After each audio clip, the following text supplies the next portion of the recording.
سلام و روز بخیر خدمت دوستان عزیزم.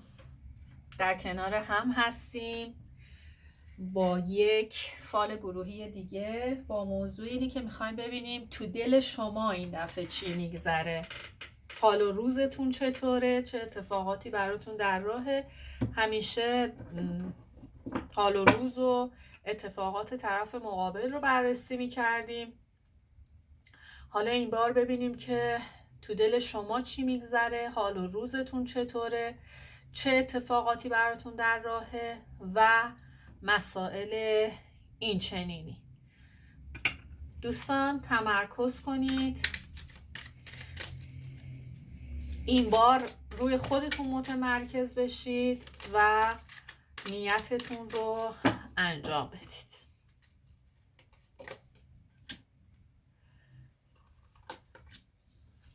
کارت هامون هم کارت های جدیده که خیلی هم کارت های زیبا و پر انرژیه که میتونیم ازشون خیلی استفاده بکنیم. خب کارت های ردیف اولتون داره میگه الان تو یک موقعیتی هستید که یک دوران خیلی سختی رو توی زندگی احساسیتون یا شرایط مالی کاریتون پشت سر گذاشتید و یک بحرانی رو رد کردید، مثل حالتی که خیلی از شرایط دوروبر و اتفاقات پیرامونتون اون توقعی رو که داشتید اتفاق نیفتاده. یعنی نسبت به زحماتی که توی روابط احساسیتون یا توی حتی مسائل کاریتون بوده، اون پاداشت، اون اتفاق، اون مسئله‌ای که مد نظرتون بوده محقق نشده. منتها الان تو یک وضعیتی داره نشونتون میده که یک مقدار به هم ریختگی درونی هست، ولی این به هم ریختگی داره میگه که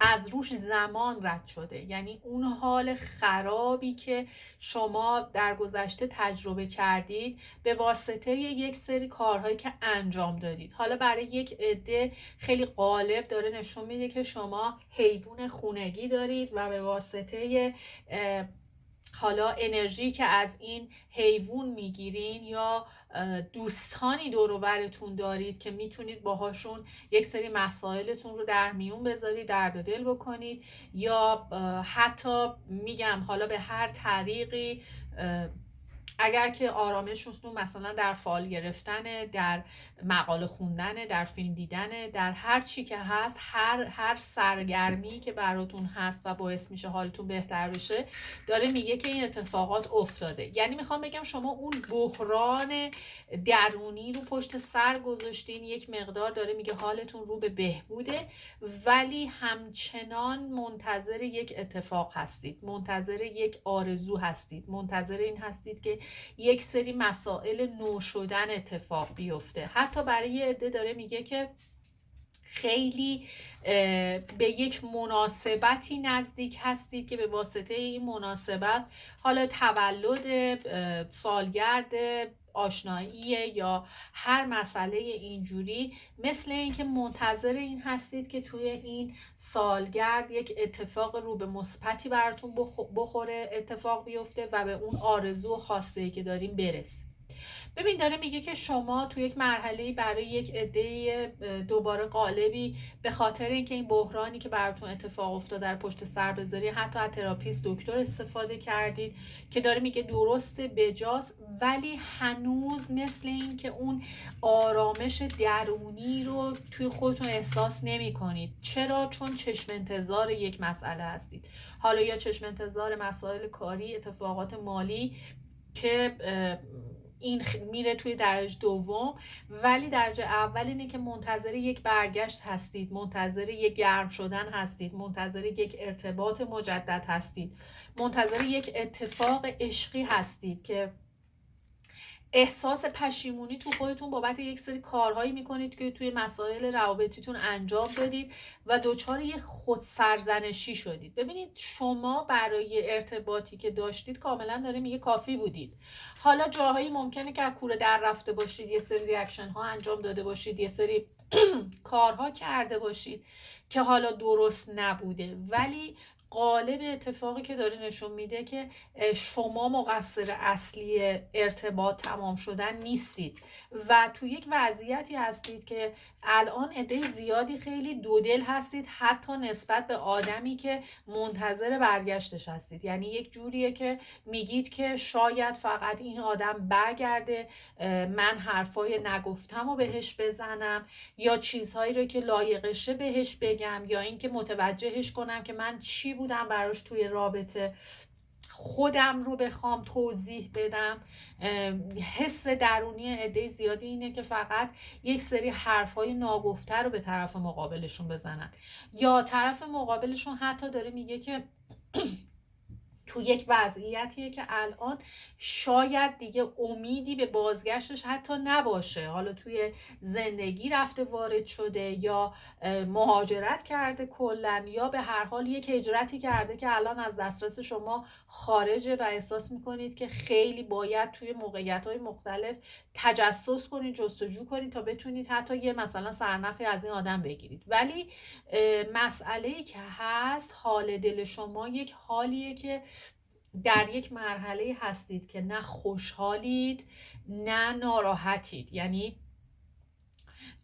خونسا هم نیستید. میگم یک حالت چشم انتظاری که این چشم انتظاری برگشت این آدم تو زندگیتون باعث نمیشه که از زور هیجان و خوشحالی سر از پا نشناسین، نه، چون ضربه‌ای به شما وارد شده توی این ارتباط با این آدمی که حالا مد نظرتونه و نیت کردید که جبران کردنش خیلی سخته، جبران شدنش خیلی سخته. یعنی این خود این آدم هم اگر که یه سری کارهایی رو براتون بکنه، هی بخواد شما رو خوشحال بکنه، هی بخواد شما رو سورپرایز کنه، شما بدتر میرید توی یک وضعیتی که شاید یک جای کار داره میلنگه، یه چیزی، یه هدفی پس پرده هست، یا اینکه طرف اگر که به شما توجه بکنه، یا حتی برای یه عده اگر که بازگشت اتفاق افتاده و طرفدار رو توجه میکنه که خیلی محدود هست، داره میگه خودتون دوباره استرس اینو میگیرین که چرا این داره اینقدر توجه میکنه یا چرا داره یه حالتهای آنورمالی از خودش رفتار میکنه. برای همین دوباره تو اون شرایط هم شما بهتون ناراحتی غالب میشه. ولی مسئله‌ای که الان هست اینه که خیلی خوبه این چیزی که داره، ببخشید من یک مقدار امروز صدا میگیره. مسئله‌ای که هست اینه که اتفاق خوبی که داره میفته اینه که شما اون مرحله غم و اندوه خیلی شدید رو پشت سر گذاشتید و دارید به خودتون مسلط میشید که این اتفاق خیلی اتفاق خوشایندیه. یعنی هر چقدر که بخواید که به خودتون، ولی یه سری هستین که دارین به خودتون تلقین میکنین که نه، من باید حالم بد باشه، من باید الان گریه کنم، من الان با عز و چز و التماسه که میتونم یه چیزی رو به دست بیارم. دوستان اینطوری نیست، این تلقین شماست، این ضمیر ناخودآگاه شماست. ببینید کائنات و دنیا و آدم‌های اطرافتون میخوان که به شما کمک کنن، میخوان که شما رو توی یک مسیری بندازن که براتون بهترین ها اتفاق بیفته. حتی داره میگه عده‌ایتون باید تدارک یک سفر رو ببینید که تو این سفر لذت رو بتونید تجربه کنید و یه سری از بارهاتون رو بذارید پایین و رو به اتفاقات جدید باشید. ولی خب عده زیادی هم نگاه کنید دوباره میخوان که در واقع سرنوشتشون رو ببینن، شاید شمع تراپی میکنن، از انرژی آتش استفاده میکنن و همه این کارها داره میگه که فکر نکنید که بی نتیجه است. همه این کارها یک روز صبحی از خوابی بیدار میشید میبینید که چقدر درونن خالی هستید، چقدر پر از انرژی هستید، چقدر آرامش دارید و یکهو تو یک موقعیتی میبینید که چقدر احساساتتون داره رو به بهبود میره، خودتون دارید احیا میشید. چرا؟ چون داره میگه که دارید تلاش میکنید واسه این قضیه و ناامید نشید. فکر نکنید که این تلاشتون جواب نمیده یا رو به بهبود نه. چرا؟ کاملا داره میگه رو به بهبود خواهید بود، حالتون خیلی خوب میشه و دقیقا نگاه کنید شمع، اینجا خیلی کارتای قشنگی هست. میگه که نگاه کنید این 3 تا کارت رو اگر که بتونید زوم کنید جلو بیارید، میگه شما دارید از انرژی چم و در واقع فالگیری و مسائل اینجوری یک سری اطلاعات به دست میارید. بعد کارتای دومتون داره میگه که باز تو یک موقعیتی هستید با دوستانتون که ممکنه یه سری کارهای حتی حالا دعایی باشه یا هرچی انجام بدید که بهتر که اینجوری نباشه، کارهای ارگانیک استفاده کنید. خواسته و آرزوتون رو بنویسید و یه سری اتفاقاتی که ببینید این تلفنی که دستتون هست و اگر که بتونید نگاه کنید، شمی که اونجا شما ازش نتیجه گرفتید و تماسی که با شما حاصل شده و لبخندی که روی لبتون هست. یعنی منظور اینه که وقتی که شما میافتید روی اون ارتعاشی که حالتون خوبه و دارید خودتون رو برای یک موقعیت بالاتر، یک موقعیت بهتر و یک حال خوبتر آماده میکنید، دقیقا زمانیه که شما نسبت به کارهایی که میکنید نتیجه میگیرید و نسبت به احساسات شماست. ببینید اینی که این کارو کنم فلان کنم، در هر مسئله‌ای که فکر میکنید که برای رسیدن به اون خواستتون میتونید ازش استفاده کنید رو بذارید کنار. فقط داره میگه با حال روحی خودتون، با بهبودتون کاملا این نتیجه رو خواهید گرفت که بر اثر حالا اینجا که به ما کاملا نیروی شم و شم تراپی رو داره نشون میده. شمی که شما آرزوش رو دارید روشن کردید، حتی میتونید خیلی هاتون برای رسیدن به آرزوهاتون خودتون هم شم روشن کنید و از نیروی آتش کمک بخواید و اون نتیجه لازم رو بگیرید و خوشحالی رو تجربه کنید. براتون اتفاقات خوب هست. اگر منتظر زنگ و پیغام هستید حتما براتون محقق میشه. حالتون رو به بهبود الحمدلله و خدا رو شکر. فقط یک مقدار خودتون رو دوست داشته باشید، برای خودتون انرژی بذارید، برای خودتون بهترین ها رو رقم بزنید، برای خودتون بهترین ها رو بخواید که اون نتیجه لازم رو انشاءالله بگیرید.